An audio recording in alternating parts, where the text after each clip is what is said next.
Hey students, welcome to another episode of UGC Net Paper 2 Education.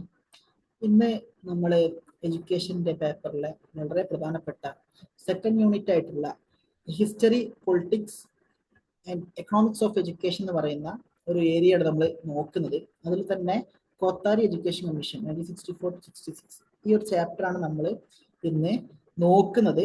നമുക്കറിയാവുന്ന പോലെ തന്നെ ഈ ചാപ്റ്റർ എന്ന് പറയുന്നത് വളരെ ഇമ്പോർട്ടൻ്റ് ആണ്. നമുക്കറിയാം, നമ്മൾ BEdനും MEdനും ഒക്കെ നമ്മൾ ഈ ചാപ്റ്ററുകൾ ഫോളോ ചെയ്ത് പോയിട്ടുണ്ട്. കുറച്ചും കൂടി നമ്മളൊക്കെ പഠിച്ചത് തന്നെയാണ്, എക്സ്ട്രാ ഒന്നുമില്ല. കുറച്ചും കൂടി നിയർ നമ്മളുടെ ഒരു BEdനും MEdനും പഠിച്ച പോലെ ഒരു ഇൻട്രൊഡക്ടറി ലെവലിലുള്ളത്. കുറച്ചും കൂടി ടീച്ചർ എഡ്യൂക്കേഷൻ എങ്ങനെയാണ് കോത്താരി എഡ്യൂക്കേഷൻ കമ്മീഷൻ ഇമ്പോർട്ടൻസ് കൊടുത്തിട്ടുള്ളത്, അല്ലെങ്കിൽ എന്തൊക്കെ റെക്കമെൻഡേഷൻസ് ആണ് ടീച്ചർ എഡ്യൂക്കേഷൻ ഏരിയയിലേക്ക് കോത്താരി എഡ്യൂക്കേഷൻ കമ്മീഷന്റെ ഭാഗമായിട്ട് വന്നിട്ടുള്ളതെന്നാണ് ഈ ഒരു ഏരിയയിൽ നമ്മൾ നോക്കി പോകുന്നത്. വളരെ എളുപ്പത്തിൽ പഠിച്ചു പോകാവുന്ന ഒരു ഏരിയ ആണെന്നാൽ വളരെ ഇമ്പോർട്ടൻ്റ് ആയിട്ടുള്ള ഏരിയകൾ നമുക്ക് നോക്കി പോകാം. അത് നമുക്ക് ആരായിരുന്നു കോത്താരി? ദൗലത് സിംഗ് കോത്താരി എന്നതാണ് അദ്ദേഹത്തിന്റെ പൂർണ്ണമായ നാമം. DS കോത്താരി എന്നും ഡോക്ടർ DS കോത്താരി എന്നൊക്കെ അദ്ദേഹത്തെ വിളിക്കാറുണ്ട്. അദ്ദേഹം 1906 ജൂലൈ 6 ജനിക്കുകയും 1993 ഫെബ്രുവരി 4 മരണപ്പെടുകയും ചെയ്ത ഇന്ത്യയിലെ പ്രധാനപ്പെട്ട ഒരു സയന്റിസ്റ്റും അതുപോലെ തന്നെ എഡ്യൂക്കേഷനിസ്റ്റും ആയിട്ടുള്ള ആളാണ് ദൗലത് സിംഗ് കോത്താരി എന്ന് വിളിക്കുന്നത്. അദ്ദേഹം ഡൽഹി യൂണിവേഴ്സിറ്റിയിൽ വർക്ക് ചെയ്തിരുന്നു. അദ്ദേഹത്തിനുള്ള ആദരവ് സൂചകമായിട്ട് ഡൽഹി യൂണിവേഴ്സിറ്റിയിൽ ഇപ്പോഴും ഒരു ഹോസ്റ്റലിന്റെ പേര് അദ്ദേഹത്തിന്റെ പേരിലാണുള്ളത്. അദ്ദേഹം ഡിഫൻസ് മിനിസ്ട്രിക്ക് വേണ്ടായിരുന്നു ആദ്യമായിട്ട് വർക്ക് ചെയ്തിരുന്നത്. ഡിഫൻസ് മിനിസ്ട്രിയുടെ അല്ലെങ്കിൽ പ്രതിരോധ മന്ത്രാലയത്തിന്റെ സയന്റിഫിക് അഡ്വൈസർ ആയിരുന്നു. അതേപോലെ തന്നെ UGCയുടെ ചെയർമാൻ ആയിരുന്നു. അതുപോലെ തന്നെ എഡ്യൂക്കേഷൻ കമ്മീഷന്റെ ചെയർമാൻ ആയിരുന്നു. അദ്ദേഹം പത്മഭൂഷണം പത്മവിഭൂഷണം നേടിയ ആളാണ്.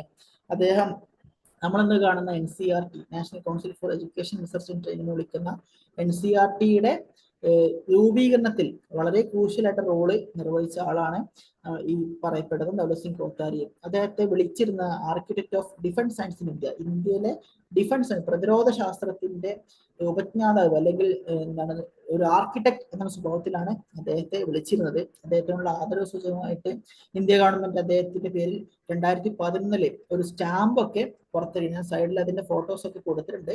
ജസ്റ്റ് നോക്കി പോവുക. മെമ്മറി റിട്ടൻഷൻ കൂടാൻ വേണ്ടിയിട്ട് ഇത്തരം ഫോട്ടോസ് ഒക്കെ നമുക്ക് സഹായിക്കും. നമുക്കറിയാം, ഇന്ത്യയിലെ എഡ്യൂക്കേഷൻ പോളിസീസ് 1968 ഫസ്റ്റ് പോളിസി വന്നു, 1986 സെക്കൻഡ് പോളിസി വന്നു, തേർഡ് പോളിസി നമ്മളൊക്കെ ഇപ്പോൾ ചർച്ച ചെയ്തുകൊണ്ടിരിക്കുന്ന NEP 2020 വന്നു. ഈ 3 പോളിസീസും ഏകദേശം നമുക്ക് പറഞ്ഞു കഴിഞ്ഞാൽ നമ്മളുടെ കോത്താരി എഡ്യൂക്കേഷൻ കമ്മീഷന്റെ ഇംപ്ലിമെന്റേഷൻ അല്ലെങ്കിൽ കോത്താരി എഡ്യൂക്കേഷൻ കമ്മീഷൻ കൊടുത്തുള്ള റെക്കമെൻഡേഷൻസ് ഇംപ്ലിമെന്റ് ചെയ്യാൻ വേണ്ടിയിട്ടാണ് ഈ 3 എഡ്യൂക്കേഷൻ പോളിസീസും വന്നിട്ടുള്ളത്. ഞാൻ സൈഡിൽ ഫോട്ടോസ് കൊടുത്തിട്ടുണ്ട്. ആരതാണ് ഞാൻ പ്രത്യേകിച്ച് പറയുന്നില്ല, നിങ്ങൾക്ക് അറിയുമായിരിക്കും. ഞാൻ പറയാത്തത് മനഃപൂർവ്വമാണ്. നമ്മളുടെ കണ്ടന്റുമായിട്ട് ബന്ധമില്ല എന്നുണ്ടെങ്കിൽ പോലും നമ്മളുമായിട്ട് ബന്ധപ്പെട്ട് കിടക്കുന്ന ആളുകൾ തന്നെയാണ്. ഞാൻ പേര് പറയാത്തത് നിങ്ങൾ ഒന്ന് വേണമെങ്കിൽ ഒരു സ്ക്രീൻഷോട്ടൊക്കെ എടുത്ത് ഒരു ഗൂഗിൾ ലെൻസിനോടൊക്കെ ചോദിച്ചു കഴിഞ്ഞാൽ സ്വതന്ത്രമായിട്ട് പേരുകൾ കിട്ടും. ഞാൻ പറഞ്ഞു കഴിഞ്ഞാൽ നിങ്ങളത് പാസീവായിട്ട് പോകും. പക്ഷെ നിങ്ങൾ കൺസ്ട്രക്റ്റീവായിട്ട് ക്ലാസ്സുകൾ മുന്നോട്ട് കൊണ്ടുപോവുക എന്ന അർത്ഥത്തിലാണ് ഞാൻ പേരുകൾ പറയാത്തത്. നിങ്ങൾ പേരുകൾ അറിഞ്ഞിരിക്കണം. 1968 1986 2020 നമ്മളുടെ എഡ്യൂക്കേഷൻ പോളിസിന്റെ ചെയർമാന്റെ പേര് പല സമയത്ത് ഇങ്ങനെ ഫിൽ ഇൻ ദ ബ്ലാങ്ക്സ് ആയിട്ടും അല്ലെങ്കിൽ മേറ്റർ ഫോളോയിങ് ആയിട്ടൊക്കെ നമുക്ക് പരീക്ഷയിൽ കാണാറുണ്ട്. അതുകൊണ്ട് നമ്മുടെ വിഷയവുമായി ബന്ധപ്പെട്ടതല്ലാത്തതുകൊണ്ടാണ് പേരുകൾ പറഞ്ഞു പോവാത്തത്. ഓക്കെ, ഈ എഡ്യൂക്കേഷൻ പോളിസിസിനൊക്കെ ആധാരമായിട്ടുള്ളത് എഡ്യൂക്കേഷൻ കമ്മീഷൻ നമ്മൾ പഠിച്ചുകൊണ്ടിരിക്കുന്ന കോത്താരി എഡ്യൂക്കേഷൻ കമ്മീഷൻ കൂടിയാണ്. അല്ലെങ്കിൽ കോത്താരി എഡ്യൂക്കേഷൻ കമ്മീഷന്റെ റെക്കമെൻഡേഷൻസ് ഇംപ്ലിമെന്റ് ചെയ്യാൻ വേണ്ടിയിട്ടാണ് ഈ NEPs ഒക്കെ നിലവിൽ വന്നിട്ടുള്ളത്. ഇന്ത്യൻ എഡ്യൂക്കേഷൻ കമ്മീഷൻ എന്ന് വിളിക്കുന്ന അല്ലെങ്കിൽ മറ്റൊരു പേര് ഇന്ത്യൻ എഡ്യൂക്കേഷൻ കമ്മീഷൻ ആണ്. ചില സ്ഥലങ്ങളിൽ എഡ്യൂക്കേഷൻ കമ്മീഷൻ എന്ന് മാത്രവും കാണാറുണ്ട്. ഇത് സ്വതന്ത്ര ഇന്ത്യയിലെ 3ാമത്തെ എഡ്യൂക്കേഷൻ കമ്മീഷനാണ്.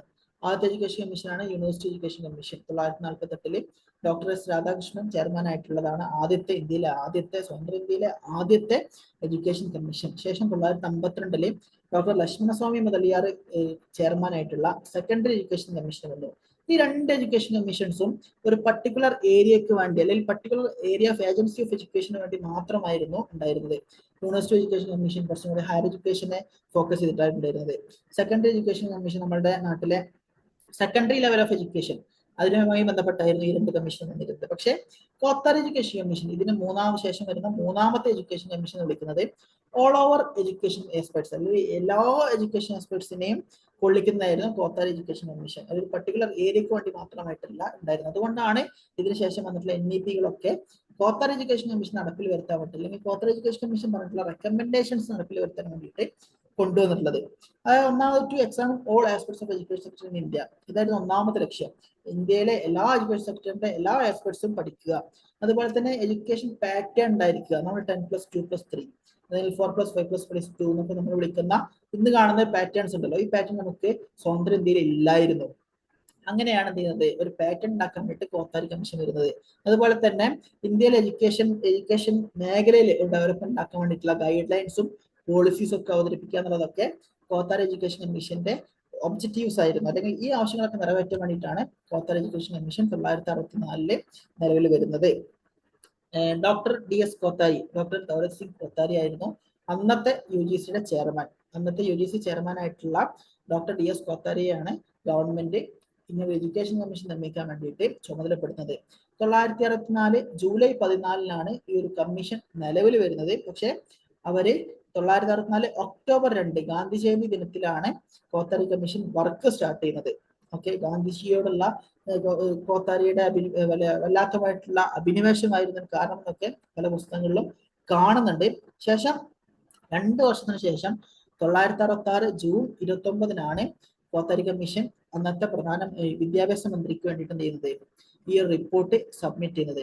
ഈ റിപ്പോർട്ടിന്റെ യുണീക് ഫീച്ചർ എന്താ വെച്ചാൽ നേരത്തെ പറഞ്ഞ comprehensive review of entire education system. നമ്മളിന്ന് പഠിച്ചു പോരുന്ന എഡ്യൂക്കേഷൻ സിസ്റ്റത്തിന്റെ എല്ലാ സമൂലമായിട്ടുള്ള മേഖലയിലും ഇത് കൈവെക്കുന്നുണ്ട്. അതുപോലെ തന്നെ every field of aspects of എഡ്യൂക്കേഷന്റെ എല്ലാ ആസ്പെക്ട്സിനും എന്ത് ചെയ്യുന്നുണ്ട്, ഇത് കൈകാര്യം ചെയ്യുന്നുണ്ട്. അതുപോലെ തന്നെ കോത്താരി കരുതി പോയതെന്ന് വെച്ചാൽ ഇന്ത്യയിലെ ഒരു നാഷണൽ ഡെവലപ്മെന്റ്, ഒരു രാജ്യം എന്ന നിലയ്ക്ക് ഇന്ത്യ വളരണമെന്നുണ്ടെങ്കിൽ അതിനുള്ള ടൂളായിട്ട് അദ്ദേഹം കണ്ടിരുന്നത് എഡ്യൂക്കേഷനെ ആയിരുന്നു. അതുകൊണ്ട് തന്നെ ഇതിന് വളരെ പ്രധാനപ്പെട്ട ഒരു എഡ്യൂക്കേഷൻ വിപ്ലവം കൂടിയാണ് നമ്മുടെ നാട്ടിലെ കോത്താരി കമ്മീഷൻ നിർമ്മിക്കുന്നത്. ഈ റിപ്പോർട്ടിന് നമ്മളെല്ലാ റിപ്പോർട്ടുകൾക്കും ടൈറ്റിൽ ഉണ്ടാവാറുണ്ട്. കോത്താരി കമ്മീഷൻ റിപ്പോർട്ട് അതിന് ടൈറ്റിലായിട്ട് കൊടുത്തിട്ടുള്ളത് എഡ്യൂക്കേഷൻ ആൻഡ് നാഷണൽ ഡെവലപ്മെന്റ് എന്നുള്ളതാണ്. അപ്പൊ ഞാൻ നേരത്തെ പറഞ്ഞ കാര്യം നിങ്ങൾ നോട്ട് ചെയ്ത് വെക്കണം. എഡ്യൂക്കേഷൻ ആൻഡ് നാഷണൽ ഡെവലപ്മെന്റ് എന്നുള്ള ടൈറ്റിൽ വന്നിട്ടുള്ള റിപ്പോർട്ട് ഇന്ത്യൻ എഡ്യൂക്കേഷൻ കമ്മീഷൻ അല്ലെങ്കിൽ കോത്താരി എഡ്യൂക്കേഷൻ കമ്മീഷന്റെ ടൈറ്റിലായിട്ടാണ്. ഇതൊരു ഇന്റർനാഷണൽ കോമ്പോസിഷൻ ഉണ്ടായിരുന്നു. എന്ത് ഇന്റർനാഷണൽ കോമ്പോസിഷൻ എന്ന് വെച്ചാൽ ഇത് കേവലം ഒരു ഇന്ത്യയിൽ ഒതുങ്ങിയിരിക്കുന്ന അല്ലെങ്കിൽ നമുക്ക് മാത്രമുള്ള അങ്ങനെ ഒരു സാധനമല്ല കോത്താരി ഇതിനെ ഡെവലപ്പ് ചെയ്തെടുത്തത്. കുറച്ചും കൂടി അന്നത്തെ അന്താരാഷ്ട്ര തലത്തിൽ ഉണ്ടായിട്ടുള്ള എഡ്യൂക്കേഷനിൽ വന്നിട്ടുള്ള എല്ലാ വികസനങ്ങളെയും എന്ത് ചെയ്തിട്ടുണ്ട്, കോത്താരി ഇതിന്റെ ഭാഗമായിട്ടും കണ്ടുവച്ച് പോയിട്ടുണ്ട്. അതുപോലെ തന്നെ മെഡിക്കൽ ആൻഡ് ലീഗൽ സ്റ്റഡീസ്, ഇന്ത്യയിലെ മെഡിക്കലും ലീഗൽ സ്റ്റഡീസും ഇത് രണ്ടും ചെയ്തിട്ടുണ്ട് ഈ കമ്മീഷൻ നോക്കിയിട്ടില്ല. അത് വേറെ തന്നെ ഒരു റിപ്പോർട്ടായിട്ടില്ല, വേറെ തന്നെ കമ്മീഷനായിട്ട് വരാൻ വേണ്ടിയാണ് അദ്ദേഹം ശ്രദ്ധിച്ചത്. നമ്മളിപ്പോ ഈവൻ NEP 2020 പറയുന്ന അങ്ങനെ തന്നെയാണ്. ഇപ്പം നമുക്ക് വികസിത് ഭാരത് എന്ന് പറഞ്ഞിട്ട് VBSAB വികസിത് ഭാരത് ശിക്ഷ അധിഷ്ഠിത ബിൽ എന്ന് പറഞ്ഞിട്ട് പുതിയ ബില്ല് നമ്മൾ പാർലമെന്റ് വന്നിട്ടുണ്ട്. അത് പറയുന്നത് വെച്ചാൽ ഇന്ത്യയിലെ എഡ്യൂക്കേഷൻ സിസ്റ്റത്തിലെ ബാക്കി എല്ലാം ഒരുമിച്ച് വരും, പക്ഷെ മെഡിക്കലും ലീഗലും എന്ത് ചെയ്യുന്നില്ല, അതിലേക്ക് വരുന്നില്ല. അതുപോലെ തന്നെ ഇന്ത്യയിലെ സ്വാതന്ത്ര്യത്തിന് ശേഷം അല്ലെങ്കിൽ ഇന്ത്യക്ക് മൊത്തത്തിൽ ഇന്ത്യയിലെ 6ാമത്തെ കമ്മീഷനാണ്, 6ാമത്തെ എഡ്യൂക്കേഷൻ കമ്മീഷനാണ് എന്ത് നമ്മൾ വിളിക്കുന്ന കോത്താരി എഡ്യൂക്കേഷൻ കമ്മീഷൻ. പക്ഷെ ഒരു കോംപ്രഹെൻസീവ് ടേംസിൽ വരുമ്പോൾ ഇത് ഫസ്റ്റത്തെ കമ്മീഷൻ. മൊത്തം ഇന്ത്യയിൽ നിന്നിട്ടുണ്ട് 6 കമ്മീഷൻസ് ആണ് ഈ സ്വഭാവത്തിൽ വന്നിട്ടുള്ളത്. ഓക്കെ, അതിൽ ബൈ സീരിയൽ നമ്പർ 3rd ആണ് കോത്താരി കമ്മീഷൻ എടുക്കുന്നത്. പ്രധാനമായിട്ടും ഇതിലെ കുറച്ച് മെമ്പേഴ്സ് ഉണ്ടായിരുന്നു. കോത്താരി കമ്മീഷന്റെ പ്രധാനപ്പെട്ട മെമ്പേഴ്സ് എന്ന് വിളിക്കുന്നത് ഒന്ന് ചെയർമാൻ ആയിട്ടുള്ള കോത്താരി തന്നെയാണ്. അതുപോലെ തന്നെ പിന്നെ ഉണ്ടായിരുന്നത് മെമ്പർ സെക്രട്ടറി ആയിട്ട് JP നായിക് ഉണ്ടായിരുന്നു. അസോസിയേറ്റ് സെക്രട്ടറി ആയിട്ട് JF മക്ഡോഗൽ ഉണ്ടായിരുന്നു. മെമ്പേഴ്സ് ആയിട്ട് മൊത്തം 14 മെമ്പർമാരുണ്ടായിരുന്നു. നമുക്ക് എല്ലാവരും പേരിന് പഠിച്ചിരിക്കാന്നല്ല, പക്ഷെ കുറച്ച് നോക്കി വെക്കുന്നത് AR ദാവൂദ്, HL എൽവിൻ, അതുപോലെ തന്നെ VS ഗോപാലസ്വാമി, അത് ഇഹാര എന്നൊക്കെ പറഞ്ഞിട്ട് ഇതിന് പ്രത്യേകം എന്ന് വെച്ചാൽ നേരത്തെ പറഞ്ഞ ഇന്റർനാഷണൽ കോമ്പോസിഷൻ. കോത്താരി കമ്മീഷൻ അതിന്റെ മെമ്പർമാർ സെലക്ട് ചെയ്യുന്ന സമയത്ത് ഇന്റർനാഷണലി നമുക്ക് USA, UK, Japan, France, Sweden ഇവിടെ നിന്നൊക്കെ പ്രതിനിധികൾ അദ്ദേഹം ഈ കമ്മിറ്റിയിലേക്ക് എടുത്തിട്ടുണ്ട്. എന്ന് വെച്ചാൽ അവിടുത്തെ വിദ്യാഭ്യാസ വിപ്ലവം ചെയ്യണം നമ്മുടെ നാട്ടിൽ കൊണ്ടുവരണം എന്നുള്ളതുകൊണ്ട് തന്നെ അവിടെ നിന്നൊക്കെ കോത്താരി എന്ത് ചെയ്യുന്നു, മെമ്പർമാരെ സെലക്ട് ചെയ്തിട്ടുണ്ട്. നമ്മളെ എൽവിൻ എന്നുള്ളത് ലണ്ടൻ എന്നുള്ള അന്നത്തെ ഇൻസ്റ്റിറ്റ്യൂട്ട് ഓഫ് എഡ്യൂക്കേഷനിലെ ഡയറക്ടർ ആയിരുന്നു. അതുപോലെ തന്നെ ജീൻ തോമസ് എന്നുള്ള ഫ്രാൻസിൽ നിന്നുള്ള ആളുണ്ടായിരുന്നു. ടോക്കിയോ എന്നുള്ള ഇഹാര ഉണ്ടായിരുന്നു. മോസ്കോ എന്നുള്ള SA ഷുവാസ്കി എന്ന് പറയുന്ന ആളുണ്ടായിരുന്നു. അങ്ങനെ 20ഓളം ആളുകൾ ചെയ്തിട്ടുണ്ട്. കൺസൾട്ടൻസ് ആയിട്ട് പല രാജ്യങ്ങളിൽ നിന്ന് കോത്താരി അപ്പോയിന്റ് ചെയ്തിട്ടുണ്ടായിരുന്നു. മൊത്തം 3 പാർട്സ് ആണ് ഈ കോത്താരി കമ്മീഷൻ റിപ്പോർട്ടിൽ ഉണ്ടായിട്ടുള്ളത്. 3 പാർട്സിലായിട്ട് ഏകദേശം 17ഓളം ചാപ്റ്റർ, 17അല്ല 19ഓളം ചാപ്റ്ററുകളാണ് മൊത്തം കോത്താരി കമ്മിറ്റി കവർ ചെയ്ത് പോകുന്നത്. ഇതിനുവേണ്ടി 12 ടാസ്ക് ഫോഴ്സും 7 വർക്കിംഗ് ഗ്രൂപ്പ് എന്ത് ചെയ്തിട്ടുണ്ട് കോത്താരി കമ്മിറ്റി നിലവിലെടുത്തിട്ടുണ്ട്. ഈ 12 ടാസ്ക് ഫോഴ്സിന്റെയും 7 വർക്കിംഗ് ഗ്രൂപ്പിന്റെ പണി എന്താണെന്ന് വെച്ചാൽ ഇവിടുത്തെ പ്രധാനപ്പെട്ട വിദ്യാഭ്യാസ പ്രശ്നങ്ങളെ പഠിക്കുക എന്നുള്ളതായിരുന്നു ഇവരുടെ പരിപാടി. ഞാൻ ഈ സൈഡിൽ കൊടുത്തിട്ടുള്ളതാണ് ഇതിന്റെ cover page. Title education and national development എന്നാണ് ഇതിന്റെ ടൈറ്റിൽ എന്ന് പറയുന്നത്. ലെഫ്റ്റ് സൈഡിലുള്ള വൈറ്റ് ബാക്ക്ഗ്രൗണ്ട് വന്നിട്ടുള്ളതാണ് ഇതിന്റെ first paragraph. First the destiny of India is now being shaped in her class rooms. ഈ കോട്ട് ആലോചിച്ച് വെക്കണം. ഈ കോട്ട് കോത്താരി കമ്മിറ്റിയുടെ റിപ്പോർട്ടിൽ വന്ന കോട്ടാണ്. അതുകൊണ്ട് തന്നെ കോത്താരി കമ്മിറ്റി ബന്ധപ്പെട്ട റിപ്പോർട്ട് കോട്ടാണ്. പലപ്പോഴും ഈ കോട്ട് ഏതുമായി ബന്ധപ്പെട്ടാണെന്ന് ചോദിച്ചിട്ട് കാണാറുണ്ട്. ഓക്കെ, ഇതായിരുന്നു മൊത്തം ടാസ്ക് ഫോഴ്സുകൾ. ആകെ 12 task force: school education, higher education, technical education, agriculture education, adult education, science education, research, teacher training and teacher status, student welfare, new techniques and methods, manpower, education administration, education finance എന്ന് പറയുന്ന 12 task force ഉണ്ടായിരുന്നു. ഇതിൽ നമുക്ക് teacher training and teacher status എന്നുള്ളതാണ് നമ്മളുടെ content വരുന്നത്. അതുപോലെ തന്നെ 7 വർക്ക് ഗ്രൂപ്പ് ഉണ്ടായിരുന്നു: women's education, education of backward classes, school building, school community relation, statistics, pre primary education, school curriculum. ഈ വർക്ക് ഗ്രൂപ്പിന്റെയും ടാസ്ക് ഫോഴ്സിന്റെ പേര് വായിക്കുമ്പോൾ നമുക്ക് മനസ്സിലാവും ഓൾ ഓവർ എല്ലാ ആസ്പെക്ട്സിനും, എഡ്യൂക്കേഷന്റെ എല്ലാ ആസ്പെക്ട്സിനും, എല്ലാ ഫാക്ടേഴ്സിനും എന്ത് ചെയ്തിട്ടുണ്ട് കോത്താരി കമ്മിറ്റിയുടെ ഭാഗമായിട്ട് അദ്ദേഹം കൊണ്ടുവന്നിട്ടുണ്ട്. ഞാൻ നേരത്തെ പറഞ്ഞ കാര്യം തന്നെയാണ്. ഒരു ഫോട്ടോ ഇൻഫോഗ്രാഫിക്സ് ആയിട്ട് കുറച്ചുകൂടി മെമ്മറിയിൽ റിട്ടൻഷൻ ചെയ്യാൻ വേണ്ടിയിട്ട് മാത്രം കൊടുത്തുന്നേ ഉള്ളൂ. നേരത്തെ പറഞ്ഞ കാര്യങ്ങളൊക്കെ ഒരു കോൺസെപ്റ്റ് മാപ്പ് സ്വഭാവത്തിലാക്കിയിട്ട് കാണിച്ചു തന്നതാണ്. നമ്മൾ അടുത്തേക്ക് കിടക്കുകയാണ്. കാര്യമായിട്ട് 3 പാർട്ടാണെന്ന് പറഞ്ഞിരുന്നു. ആദ്യത്തെ പാർട്ട് ജനറൽ പ്രോബ്ലംസ് ആയിരുന്നു.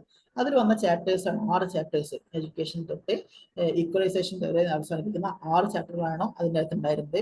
രണ്ടാമത്തെ കാര്യമായിട്ട് എഡ്യൂക്കേഷൻ ജനറൽ ആസ്പെക്ട്സിനെ പറ്റി പഠിക്കുക, റീഓറിയന്റേഷൻ നടത്തുക, റീഓർഗനൈസേഷൻ നടത്തുക, ഇംപ്രൂവ് ചെയ്യുക, എൻറോൾമെന്റ് ചെയ്യുക, ഈക്വലൈസേഷൻ ചെയ്യുക. ഇങ്ങനെ കീ ടേംസ് ആയിട്ട് പഠിച്ചാൽ നമുക്ക് എളുപ്പത്തിൽ കവർ ചെയ്യാൻ പറ്റും. ഇതൊക്കെ ആയിരുന്നു ഈ ചാപ്റ്ററുകളുടെ, അതായത് പാർട്ട് 1ന്റെ കാര്യപ്പെട്ട പരിപാടി എന്നുള്ളത്. പിന്നെ സെക്കൻഡ് പാർട്ടിൽ എന്ത് ചെയ്തു? Education different stages and in different sectors ആയിട്ട് 7 മുതൽ 17 വരെയുള്ള ചാപ്റ്റേഴ്സ് ഹെഡായിട്ട് ഇതിൽ കൊടുത്തു. ഞാൻ ചാപ്റ്റർ ഹെഡൊന്നും വായിച്ച് നമ്മുടെ സമയം കളയുന്നില്ല.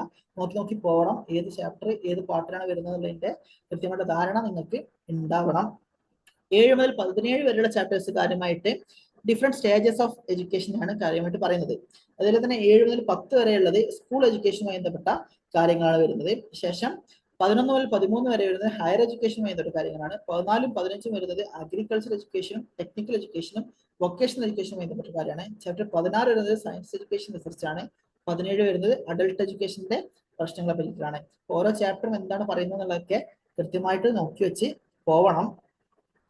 ശേഷം തേർഡ് പാർട്ട്, ലാസ്റ്റ് പാർട്ട് ഇംപ്ലിമെന്റേഷനുമായി ബന്ധപ്പെട്ടാണ്. ഇവിടെ ഇംപ്ലിമെന്റേഷനുമായി ബന്ധപ്പെട്ട പ്രോബ്ലംസ് ആണ് 2 ചാപ്റ്റർ ആയിട്ട്: education planning administration, education finance. Sorry, ഞാൻ നേരത്തെ ചാപ്റ്റർ 17 വരെ എന്ന് പറഞ്ഞത് 17 19 ആണ്. 19 ചാപ്റ്റേഴ്സ് ആണ് മൊത്തം ഉണ്ടായിരുന്നത്.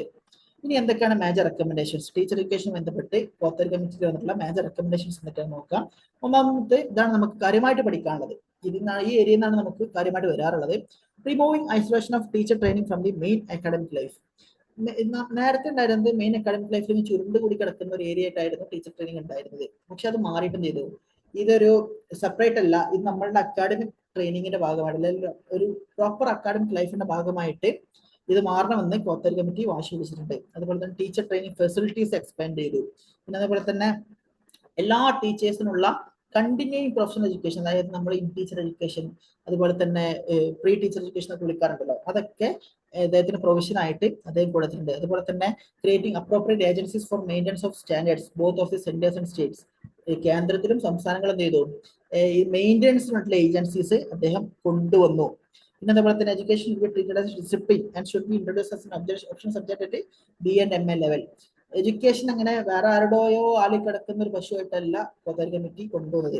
അതൊരു എൻറ്റയർലി ഡിഫറെന്റ് ആയിട്ട് ഒരു ഡിസിപ്ലിൻ ആയിട്ട് കൊണ്ടുവന്നു. BA ലെവലിലും MA ലെവലിലൊക്കെ സബ്ജക്റ്റുകളുള്ള കോഴ്സുകളുള്ള ലെവലായിട്ട് അതിനെ നമ്മൾ BA education, MA education, B.Ed, M.Ed എന്നൊക്കെ വിളിക്കുന്നതൊക്കെ അങ്ങനെ വരുന്നതാണ്. അതുപോലെ തന്നെ schools of education should be started in the universities. യൂണിവേഴ്സിറ്റികൾ എന്ത് ചെയ്യണം? അതുവരെ അങ്ങനത്തെ ഒരു എഡ്യൂക്കേഷൻ സെന്റേഴ്സ് അല്ലെങ്കിൽ എഡ്യൂക്കേഷൻ സ്കൂൾ ഇല്ലായിരുന്നു, അത് തുടങ്ങണമെന്ന് അദ്ദേഹം കാര്യമായിട്ട് റെക്കമെൻഡ് ചെയ്തു. Integrated course of general and professional education should be introduce so that teacher prospects are not narrowed. ഈ ഒരു ഏരിയ എന്ത് ചെയ്യാൻ പാടില്ല, അത്ര ചുരുങ്ങി കെട്ടാൻ പാടില്ല.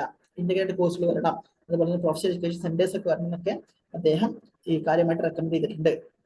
Along with practice teaching, there should be internship program also as it exposes the teacher to all such environment. അതായത് ടീച്ചേഴ്സ് എന്ത് വേണം, ഇന്റേൺഷിപ്പ് പ്രോഗ്രാം കൊണ്ടുവരണം. നേരത്തെ എഡ്യൂക്കേഷനിൽ ഇന്റേൺഷിപ്പ് ഇല്ലായിരുന്നു, അത് കൊണ്ടുവരാൻ വേണ്ടി പറയുന്നത് കോത്താരി കമ്മിറ്റിയാണ്. അതുപോലെ തന്നെ വർക്കിംഗ് ഡേയ്സ് ഇൻക്രീസ് ചെയ്ത് കൊടുത്തു. പിന്നെ അതുപോലെ തന്നെ ടീച്ചേഴ്സിന്, സ്റ്റുഡന്റ് ടീച്ചേഴ്സിന് വേണ്ടി, അതായത് എഡ്യൂക്കേഷൻ പഠിക്കുന്ന സ്റ്റുഡന്റ് ടീച്ചേഴ്സിന് വേണ്ടിയിട്ട് ഫീസ് അബോളിഷ് ചെയ്ത് കൊടുത്തു, സ്കോളർഷിപ്സ് കൊടുത്തു, ലോൺസ് കൊടുത്തു. ഇതൊക്കെ കോത്താരി കമ്മിറ്റിയുടെ റെക്കമെൻഡേഷൻസ് ആയിരുന്നു. Demonstration schools should be establish. നമ്മൾ ഇപ്പം ബി എഡിന് ചെയ്തിട്ടുള്ള ഡെമോൺസ്ട്രേഷൻ ക്രിറ്റിസിസം, അതുപോലെ തന്നെ നമ്മൾ വിളിക്കുന്ന പിയർ ഇവാലുവേഷൻ ഒക്കെ ഉണ്ടല്ലോ, അതൊക്കെ കൊണ്ടുവരുന്നത് കോത്താരി കമ്മിറ്റിയുടെ റെക്കമെൻഡേഷന്റെ ഭാഗമായിട്ടാണ്. ശേഷം പ്രൈമറി ടീച്ചിങ്ങിൽ കിടക്കുന്ന ഗ്രാജുവേറ്റ്സ് സ്പെഷ്യൽ കോഴ്സസ് സ്റ്റാർട്ട് ചെയ്തു. അതാണ് നമ്മൾ ഇപ്പൊ കാണുന്ന DL എന്ന് വിളിക്കുന്ന, നേരത്തെ TTC ആയിരുന്ന കോഴ്സ് അങ്ങനെ വരുന്നതാണ്. അതുപോലെ തന്നെ ടീച്ചർ ട്രെയിനിങ്ങിന്റെ ഭാഗമായിട്ടുള്ള അതിന്റെ മൊത്തം ഇൻസ്റ്റിറ്റ്യൂഷൻസിനെ ഇംപ്രൂവ് ചെയ്തു. അതുപോലെ തന്നെ state board of teacher education, SBT എന്ന് വിളിക്കും, അങ്ങനത്തെ state board of teacher educations എന്ത് ചെയ്തു, കോത്താരി കമ്മിറ്റിയുടെ ഭാഗമായിട്ട് എസ്റ്റാബ്ലിഷ് ചെയ്തെടുത്തു. എല്ലാ സ്റ്റേറ്റുകളിലും ഇല്ല, തമിഴ്നാട്ടിൽ അങ്ങനത്തെ ഒരു ബോർഡ് ഉണ്ട്. നമ്മുടെ കേരളത്തിൽ യൂണിവേഴ്സിറ്റീസിന് അണ്ടറിലായിട്ടാണ് ഈ ഒരു മേഖല വരുന്നത്. പിന്നെ കാര്യമായിട്ടുള്ള regional institute of education, RIE എന്ന് വിളിക്കുന്ന കുറച്ച് സെന്റേഴ്സ് ഉണ്ടാക്കിയെടുത്തു. 1963 സെന്റേഴ്സ് ഒക്കെ ഉണ്ടായി വരുന്നത്. ഞാൻ നേരത്തെ പറഞ്ഞ ഇന്റഗ്രേറ്റഡ് കോഴ്സുകൾ നടപ്പിലാക്കുക, 4 ഇയർ കോഴ്സുകൾ. ഇപ്പം നിലവിൽ 2 ദിവസം മുമ്പ് ആണ് 4 ഇയർ ഇന്റഗ്രേറ്റഡ് കോഴ്സ് ആയിട്ട് BCom, BEd, BA, BEd, BSc, BEd ഒക്കെ ഇംപ്ലിമെന്റ് ചെയ്ത ITEP എന്ന് വിളിച്ചിട്ടുള്ള സ്പെഷ്യൽ കോഴ്സുകളൊക്കെ വരുന്നത്. പക്ഷേ ഇത് അന്നത്തെ റെക്കമെൻഡേഷൻസിൽ ഉണ്ടായിരുന്നു. ഇതിന്റെ ഭാഗമായിട്ട് RIEs ഒക്കെ തുടങ്ങുന്നത് നമുക്കറിയാം. നമുക്ക് മൈസൂരിൽ RIE ഉണ്ട്, ഷില്ലോങ്ങിലുണ്ട്, ഭോപ്പാലിലുണ്ട്, അജ്മീറിലുണ്ട്. ഇതൊക്കെ അങ്ങനെ 6ഓളം RIEs ആണ് മൊത്തം ഇന്ത്യയിൽ ഉള്ളത്. ഇതും RIEകളും കോത്താരിയുടെ ഒരു റെക്കമെൻഡേഷൻസ് ഭാഗമായിട്ടാണ് വരുന്നത്. അപ്പൊ ഇത്രയാണ് മൊത്തത്തിൽ കാര്യമായിട്ട് കോത്താരി കമ്മിറ്റിയുമായി ബന്ധപ്പെട്ടുള്ള റെക്കമെൻഡേഷൻ സ്വഭാവത്തിൽ നമുക്ക് കാണാനുള്ളത്. ഇത്രയാണ് ടീച്ചർ എഡ്യൂക്കേഷനുമായി ബന്ധപ്പെട്ടുള്ള അദ്ദേഹത്തിന്റെ റെക്കമെൻഡേഷൻസ്. ഒക്കെ മറക്കാൻ പാടില്ല. 3ാമത്തെ എഡ്യൂക്കേഷൻ കമ്മീഷനാണ്. അതുപോലെ തന്നെ പ്രധാനപ്പെട്ട എഡ്യൂക്കേഷൻ കമ്മീഷനാണ്. നമ്മൾ പഠിച്ചുകൊണ്ടിരിക്കുന്ന പല മേഖലകളും കടന്നു വരുന്ന എഡ്യൂക്കേഷൻ കമ്മീഷനാണ്. ഒരു ഇന്റർനാഷണൽ കമ്പലൻസ് ഇതിനുണ്ടായിരുന്നു. അതുപോലെ തന്നെ പ്രധാനപ്പെട്ട പ്രോബ്ലംസ് ആണ് ഇത് പഠിച്ചത്. 3 പാർട്സ് ഉണ്ടായിരുന്നു. 3 പാർട്സ് ആയിട്ട് 19 ചാപ്റ്റേഴ്സ് ഉണ്ടായിരുന്നു. ഓരോ ചാപ്റ്ററും ഓരോ പ്രോബ്ലത്തെയാണ് ഫോക്കസ് ചെയ്തിരുന്നത്. അതിനൊക്കെ ബേസ് ചെയ്ത് അദ്ദേഹം റെക്കമെൻഡേഷൻസ് പ്രൊവൈഡ് ചെയ്തു. പ്രധാനപ്പെട്ട ഒരു എഡ്യൂക്കേഷൻ റെക്കമെൻഡേഷൻസ് ഒക്കെ കൊടുത്തിട്ടുള്ള, ഇപ്പോഴും നമ്മൾ പഠിക്കുന്ന NEP 90 എല്ലാ NEPകളും കവർ ചെയ്ത് പോന്നിട്ടുള്ള ഒരു പ്രധാനപ്പെട്ട എഡ്യൂക്കേഷൻ കമ്മീഷൻ കൂടിയാണ് നമുക്കൊന്നിപ്പം നോക്കി വെച്ച് പോയ കോത്താരി എഡ്യൂക്കേഷൻ കമ്മീഷൻ. കാര്യമായിട്ട് ക്വസ്റ്റ്യൻസ് ഉണ്ടാവാറുണ്ട്. പ്രധാനപ്പെട്ട പോയിന്റ് ആണ്, നിങ്ങളെല്ലാവരും നോട്ട് ചെയ്ത് തന്നെ പഠിക്കണം. അത് കുറച്ചും കൂടി PPT കുറച്ചും കൂടി ഡെവലപ്പ് ചെയ്തിട്ട് നോട്ടുകളൊക്കെ ഉണ്ടാക്കുക. നമുക്ക് എല്ലാവർക്കും അവൈലബിൾ ആയിട്ടുള്ള കണ്ടന്റ് കൂടി ആയിരിക്കും. റെക്കമെൻഡേഷൻസ് മറന്നു പോകരുത്. പ്രധാനപ്പെട്ട റെക്കമെൻഡേഷൻസ് ഒക്കെ ഇതിൽ വന്നിട്ടുണ്ട്. ഓക്കെ, പ്രത്യേകിച്ച് നമുക്കങ്ങനെ സംശയങ്ങളോ കാര്യങ്ങളോ ഒന്നും ഉണ്ടെന്നുണ്ടെങ്കിൽ നിങ്ങൾക്ക് എന്ത് ചെയ്യാം, കമന്റ് ബോക്സിൽ ഓപ്പൺ ആയിട്ട് ചോദിക്കാം. അല്ലാന്നുണ്ടെങ്കിൽ നമുക്ക് അതിനുള്ള വാട്സപ്പ് ഗ്രൂപ്പുകളും കാര്യങ്ങളൊക്കെ ഉണ്ട്. അവിടെ നിങ്ങൾക്ക് നിങ്ങളുടെ ക്വസ്റ്റ്യൻസോ കൺസേൺസോ റേസ് ചെയ്യാം. നമുക്ക് അതിൽ വഴി എന്ത് ചെയ്യാം, അല്ലെങ്കിൽ അടുത്ത ക്ലാസ്സിന്റെ സ്റ്റാർട്ടിലായിട്ട് നമുക്ക് ആ കൺസേൺസിനൊക്കെ റേസ് ചെയ്തതിനു ശേഷം അതിലൊക്കെ സോൾവ്മെന്റ് കൊടുത്തതിന് ശേഷം അടുത്ത പോയിന്റിലേക്ക് അടക്കാം. കാര്യമായിട്ട് നോക്കി വെച്ച് പോകേണ്ട കാര്യങ്ങൾ. അടുത്ത ക്ലാസ്സിൽ ഇതിന്റെ ഒരു റിവിഷൻ സ്വഭാവത്തിൽ നേരത്തെ വന്നിട്ടുള്ള പ്രീവിയസ് ക്വസ്റ്റ്യൻസ്, നമ്മൾ പഠിച്ചു പോയ മേഖലയിൽ നിന്നുള്ള പ്രീവിയസ് ക്വസ്റ്റ്യൻസ് കൂടി നമുക്ക് നോക്കിയിട്ട് പോകാം. അപ്പോൾ അതിനെല്ലാവരും എന്ത് ചെയ്യണം, ഒന്ന് പ്രിപ്പയർ ചെയ്തിട്ടൊക്കെ ക്ലാസ്സിലേക്ക് അറ്റൻഡ് ചെയ്യാൻ ശ്രമിക്കണം. Okay, thank you all, thank you for time.